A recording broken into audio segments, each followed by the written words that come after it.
자, 그럼 인권사법팀 윤수환 기자와 함께 좀 더 이야기를 나눠보도록 하겠습니다. 자, 윤 기자, 일단 검찰이 검사 술접대 다리가 실제로 있었다 이렇게 발표를 한 건데 당시 접대를 받은 현직 검사 3명 중에 정작 재판에 넘겨진 건 1명뿐이거든요. 이유가 뭡니까?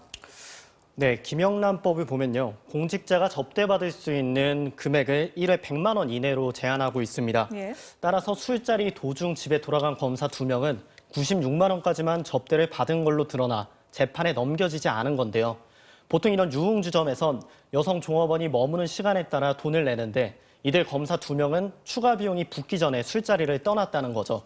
형사처벌 대신 징계 조치는 내려질 거라는 게 검찰의 설명입니다.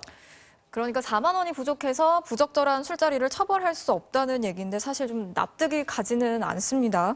그런데 이 재판에 넘겨진 검사도 청탁금지법만 적용이 된 건 의문이 남는데요. 술접대 이후 라임 수사팀에 직접 들어가서 이 김봉현 회장을 직접 수사를 했다는 거잖아요. 네, 그렇습니다. 재판에 넘겨진 A 부부장 검사는 지난 2월부터 9월까지 서울 남부지검 라임 수사팀에서 이른바 수사 책임자로 근무했습니다.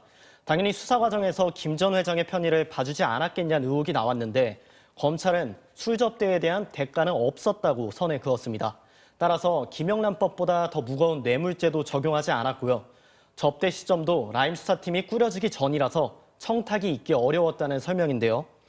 A 검사가 라임 수사팀을 떠나기 직전에 김 전 회장을 검사실로 따로 불러서 커피를 사줬다는 구체적인 진술도 있었지만 검찰은 술접대로부터 1년이 훌쩍 지난 후라 연관성이 없다며 이 역시 받아들이지 않았습니다. 자, 그리고 남부지검이나 대검찰청이 이 검사 술접대 의혹을 보고를 받고도 당시 은폐를 했다, 묵살을 했다 이런 의혹도 있었는데 이 부분은 어떻습니까? 네, 김 전 회장은 입장문 등을 통해서 검찰 지휘부가 술접대 의혹을 알고도 수사를 뭉갰다고 폭로했는데 오늘 검찰은 이것도 사실 무근이라고 했습니다. 김 전 회장을 조사했던 검사들하고 변호사들에게 확인해봤더니 별 증거가 없었다는 겁니다.